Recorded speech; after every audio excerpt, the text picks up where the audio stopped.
Bonjour, je m'appelle Melda et aujourd'hui je vais vous parler d'un métier qui me plaît, la cuisine. Et pour vous en parler, je vous propose un voyage en Turquie. Les origines de la cuisine turque remontent au 6e siècle de notre ère, lorsque le peuple turc était nomade en Asie centrale. Il se nourrissait essentiellement de viande, de produits laitiers et de quelques fruits et légumes ramassés dans les campements. Les plats typiques sont les kebabs, le lahmacun, le pide, le simit, le menemen, ainsi que le sucuklu yumurta et les soupes. Comme boisson, nous avons le rakı, de l'alcool, du ayran, ainsi que du shalgam. Et en dessert, nous avons les baklava, les künefe, les lokum et le sütlaç. Les chefs cuisiniers turcs sont Salt Bey, Burak, Kadir, Danilo, Mehmet et Azer. Je vous propose d'écouter une ambiance d'une cuisine turque. Cette cuisine me plaît car c'est mes origines et j'aime cuisiner avec ma mère. Cuisiner, c'est un métier de création et c'est cela qui me plaît. Plus tard, j'ouvrirai peut-être mon restaurant et ferai de la cuisine du monde.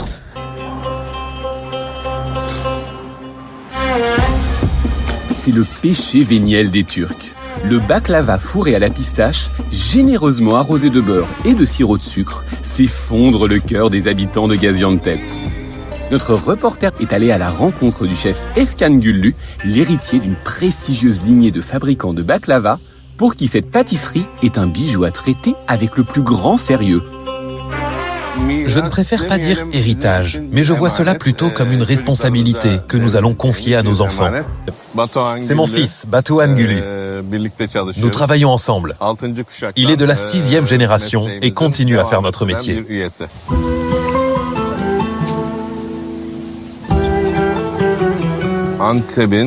C'est l'un des produits les plus importants d'Antep, vendu dans le monde entier. Bon, la pistache que nous utilisons dans le baklava est récoltée plus tôt. La bonne nourriture et les bons desserts doivent provenir d'une bonne agriculture.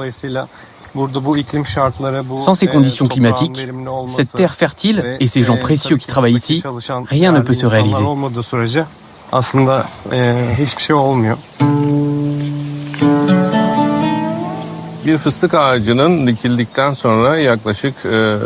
Une fois qu'il est planté, un pistachier donne ses fruits après 7 à 8 ans. Il atteint sa maturité au bout de 20-25 ans. C'est là où il est le plus productif. Mais c'est aussi un arbre qui a une grande longévité. Il peut vivre environ 300 ans. Dans notre village, le produit agricole le plus précieux est la pistache. Et on ne peut pas préparer le baklava sans pistache.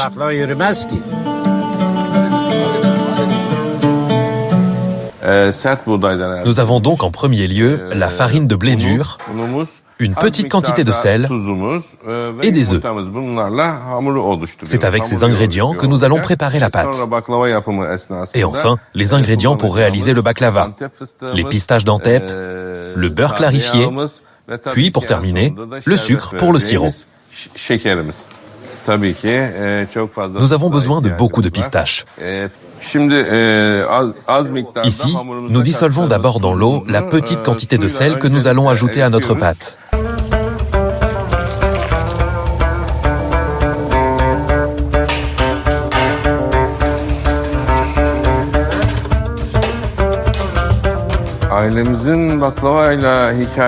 L'histoire de la production de baklava dans notre famille remonte à environ 150 ans. Elle débute avec le grand-père de mon grand-père. C'est lors d'un voyage de pèlerinage à la Mecque qu'il a connu le baklava. Et il a appris l'art de les préparer avec des chefs à Damas et Alep. Il a ensuite rapporté son savoir à Gaziantep.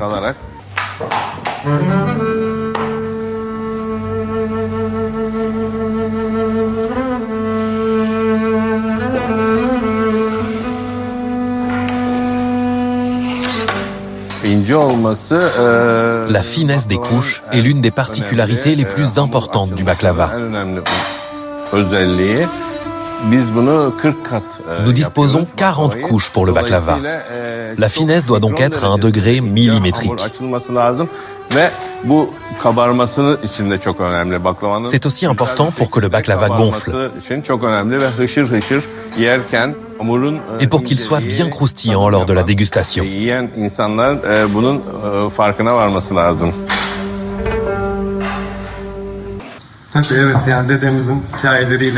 Nous avons grandi avec les histoires de mon grand-père.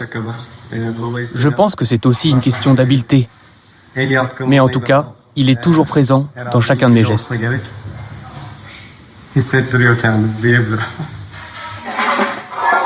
Nous commençons maintenant le processus de pose du baklava. Il s'agit sans aucun doute d'un art et d'un savoir-faire très important. Le travail que nous réalisons est une œuvre d'art. C'est sûr que c'est un art. C'est pourquoi nos maîtres commencent ce métier dès leur plus jeune âge.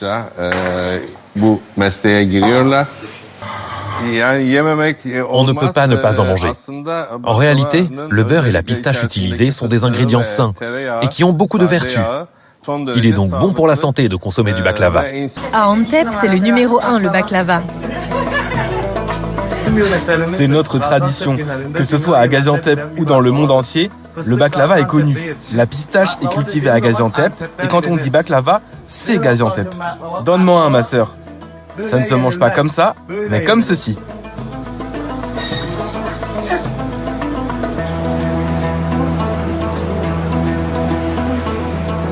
J'adore.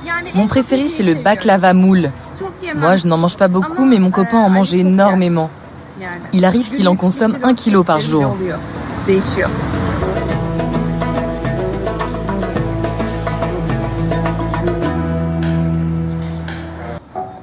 Notre baklava est appelé tranche de carotte car sa forme ressemble à une carotte. Lorsque vous mangez et dégustez du baklava, cela fait appel à vos 5 sens.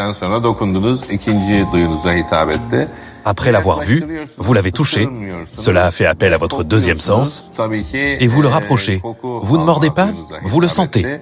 Bien sûr, cela fait appel à votre odorat. Puis vous mordez. En mordant, vous entendrez le crépitement de la pâte finement roulée, qui fera appel à votre ouïe.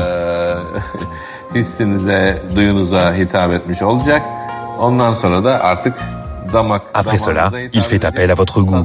C'est désormais le point de rencontre du baklava avec votre palais. Vous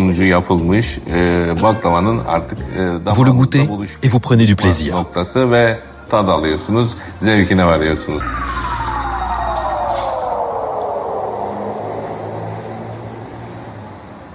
Ici, à l'AMFR, j'apprends peut-être mon futur métier.